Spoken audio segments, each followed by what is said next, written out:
자, 그다음에 OES가 마주한 진짜 현실은 무엇일까요? 그래서 즉시 영업을 중단해야 한다는 거예요. 이제는 감정적인 기대를 경계해야 됩니다. 자, 우리는 반드시 해냅니다. 규제의 파도를 넘어 완벽한 생태계로 미카 승인 현황 및 원에코 시스템 OES 향후 비전 안내입니다. 막연한 불안감을 넘어서 객관적인 진단이 필요한 시점이죠. 자, 그래서 여러분들께서도 오늘 한번 저와 같이 냉정하게 내용을 진단해 보시고 또 이 어떤 인내심을 가지고 기다려 보시면 좋겠습니다. 일단 원에코 시스템의 미카법 승인 발표가 지연됨에 따라서 외부의 근거 없는 소문과 막연한 불안감이 공존하고 있습니다. 이제는 감정적인 기대를 경계해야 됩니다.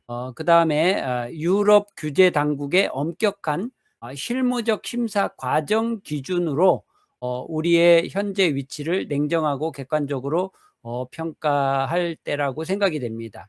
자, 그래서 안티 정보에 흔들리지 않는 법률적 팩트 체크 및 OES 프로젝트 비전을 재확인해 보는 시간을 갖도록 하겠습니다. 우리가 미카 제140조 얘기를 지금 많이 하고 있습니다.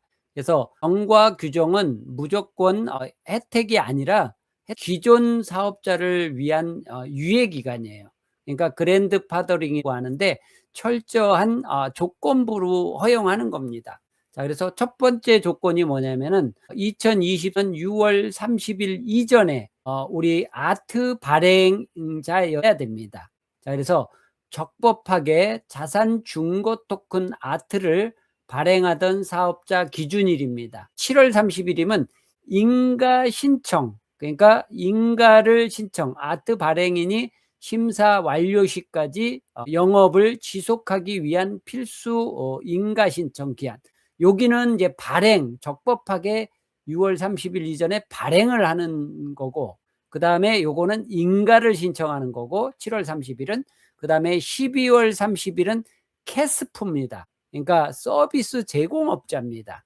자, 그래서 적법하게 기존 암호화폐 서비스 제공자 기준일을 말하는 것입니다. 자, 그러면은 2020년 7월 1일은 무엇이냐? 최대 유예 기간입니다. 그래서 캐스프 영업 가능 최대 기한이고요. 인가 승인 또는 거절 시점 중 먼저 도래하는 날까지. ESF 공식 해석인데 인가 신청을 완료했더라도 유예기간 종료 시점까지 최종 허가가 나오지 않으면, 그러니까 유예 시점 완료 기간인 건 7월 1일이라는 거예요. 그래서 즉시 영업을 중단해야 한다는 거예요. 그래서 신청 자체가 지속적인 영업을 보장하지는 않는다. 이렇게 유럽금융감독청은 해석을 내놓고 있습니다. 물론 이게 우리가 법적인 내용들이기 때문에 법률가가 아니기 때문에 이 내용들은 제가 AI와 함께 분석한 내용이라는 것을 여러분들이 전제로 하시기 바랍니다. OES의 본질적 가치는 가장 엄격한 규제 기준을 요구합니다. OES 토큰, OES 원 토큰이 미카 체제 하에서 어떤 유형으로 분류되느냐에 따라서 심사의 차원이 완전히 달라집니다. 자, 지금 우리는 회사가 이야기한 것은 바로 여기 유틸리티 토큰입니다. 자, 그리고 여기 보시면 이 전자화폐 토큰과 자산 중고 토큰에 대한 기준도 나와 있습니다. 유틸리티 토큰이라고 회사가 이야기를 했죠. 자, 이거는 타이틀 2에 적용을 받습니다. 그리고 규제 강도는 이거는 완화돼 있어요. 그래서 백서만 정확하게 제출하고 백서를 공개하면 됩니다. 자, 그리고 주요 요구 조건은 145 사망 경과 조치 대상 가능이 되겠죠. 143조 사망은 캐스프 조항이죠.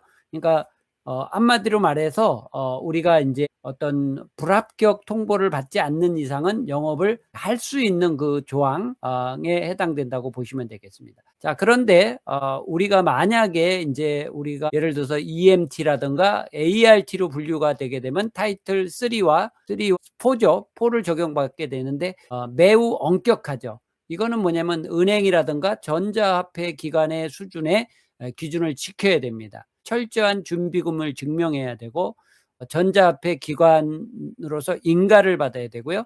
상환권 보장을 해 줘야 됩니다.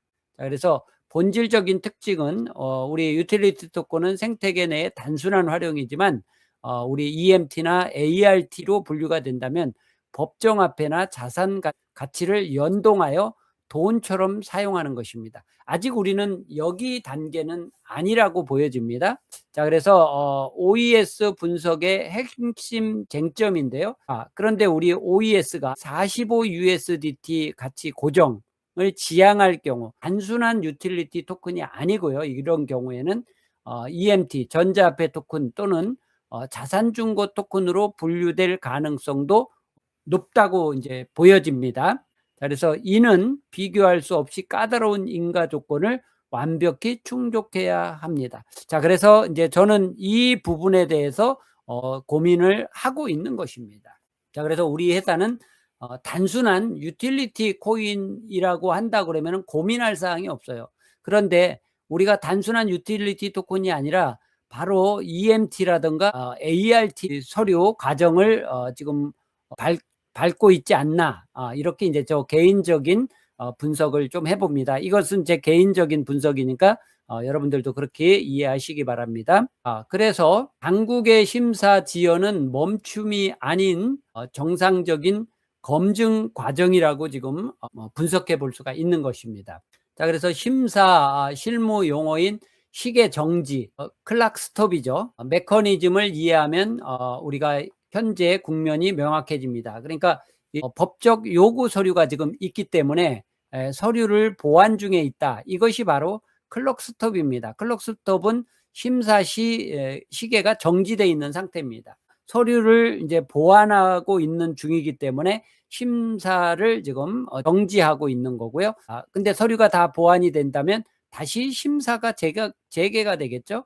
그래서 여기 보시면은 이제 클럭 리주엄 해가지고 심사 시계가 재개가 되죠. 신청인이 완벽한 보완 서류 제출해서 검증 시계가 다시 돌아가는 상태. 지금 이 상태인지 우리가 심사 시계 정지 상태인지 우리는 지금 알 수가 없어요. 여기에서 우리가 시사점을 보면 클락 스톱 자체는 심사 과정의 흔한 절차라고 합니다. 유럽에서는. 하지만 정지 기간이 비정상적으로 길어지거나 반복된다면 서류 준비의 미흡함을 의미하죠.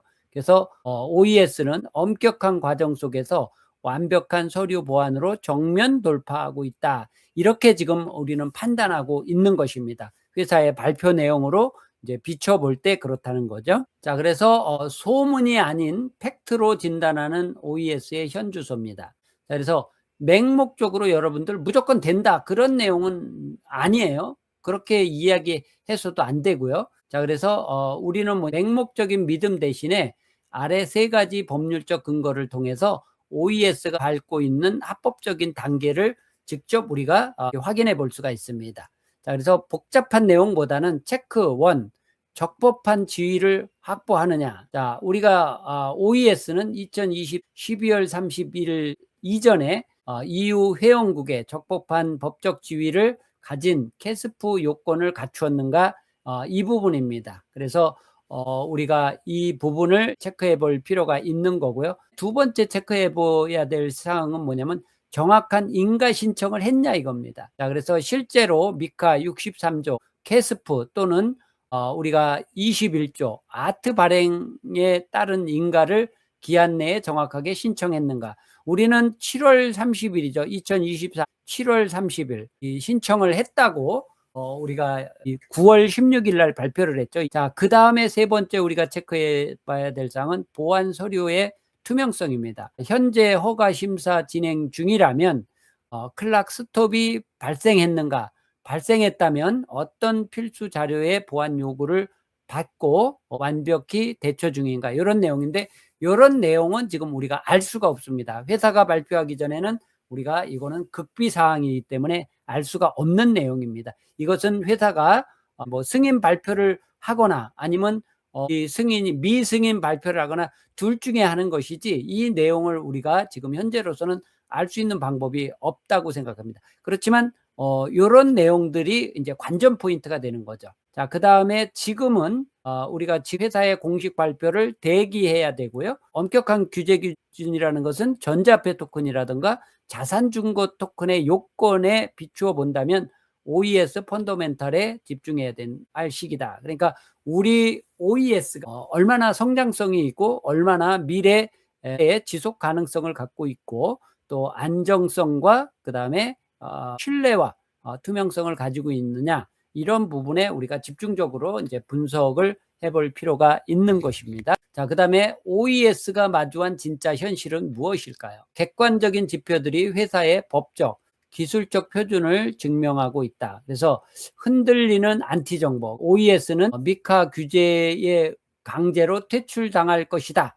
또 아니면은 심사 지연은 프로젝트 실패를 의미한다. 이런 안티 정보들도 많이 돌아다닙니다. 자, 그렇지만 우리는 변함없는 팩트를 중요하게 생각해야 되는데요. 자, 회사 발표에 의하면 정상적인 준비를 완비하고 있다. 그래서 퇴출 대상은 불법 환전이나 투기를 조장하는 미인가 거래소뿐입니다. 우리는 미인가 거래소는 아니잖아요. O는 100% KYC, 고객 신원 확인과 데이터 투명성을 완비하고 가장 안전한 생태계를 구축 현재. 자, 지극히 정상적인 검증. 자, 미카 및 베트남 시행령 280승 글로벌 금융 규제는 매우 엄격하죠. 수백 가지의 서류를 정밀 검토하는 데 걸리는 자연스러운 시간일 뿐 모든 승인 조치를 차질 없이 완료하고 대기 중이다. 이렇게 이제 우리가 팩트를 체크해 볼 수 있겠습니다. 자, 그러면은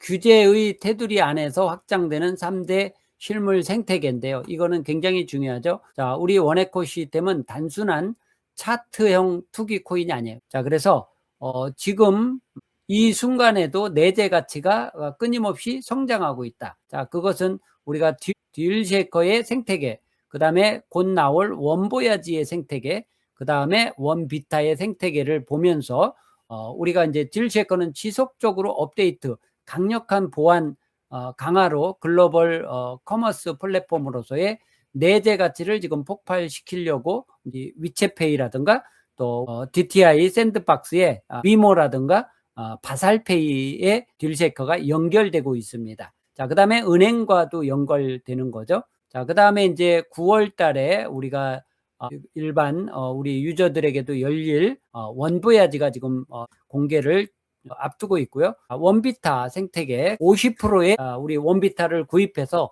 100%에 우리가 판매할 수 있는 것이죠. 그래서 글로벌 금융 규제 준수 및 완벽한 법적 기반을 우리가 갖추고 있다고 보시면 되겠습니다.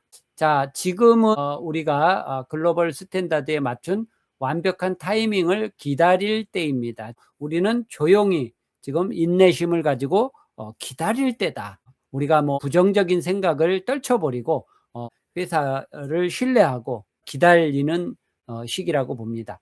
그래서 이제 제가 말씀드리는 거는 OES는 결코 멈추지 않습니다. 우리는 합법적인 길을 걸어가야 됩니다. 그래서 아무리 기술이 좋다 한들 우리가 제도권에서 받아주지 않으면 화폐의 길에 들어갈 수가 없는 거죠. 자, 그래서 첫 번째로 완벽한 규제 호환성입니다. 그래서 회사는 각 국가의 규제 당국과 긴밀히 소통하고 가장 까다로운 법적 의무를 완벽하게 다하고 있다. 두 번째로는 이제 실물 가치죠. 실물 가치와 융합하는 거죠. 그래서 미카 통과라는 법적 안정성이 3대 실물 생태계, 바로 딜쉐이커와 원보야지와 또 원비타와 만나는 순간 OES 가치는 대체 불가능해집니다. 세 번째로는 지혜로운 기다림입니다. 그래서 세상의 흐름에 맞추어 퍼즐이 맞춰지고 있습니다. 일시적인 불안감을 내려놓고 회사의 공식적인 방향성에 집중하시기 바랍니다. 여러분이 보여주신 헌신과 인내는 머지않아 당당하고 압도적인 결실로 반드시 보답받을 수 있을 것입니다. 자, 우리는 반드시 해냅니다. 자, 힘차게 앞으로 나아갑시다. 늘 여러분과 함께 걸어갈 것입니다. 디지털 월드 운영자 김일석 배상, 이렇게 분석을 마치도록 하겠습니다.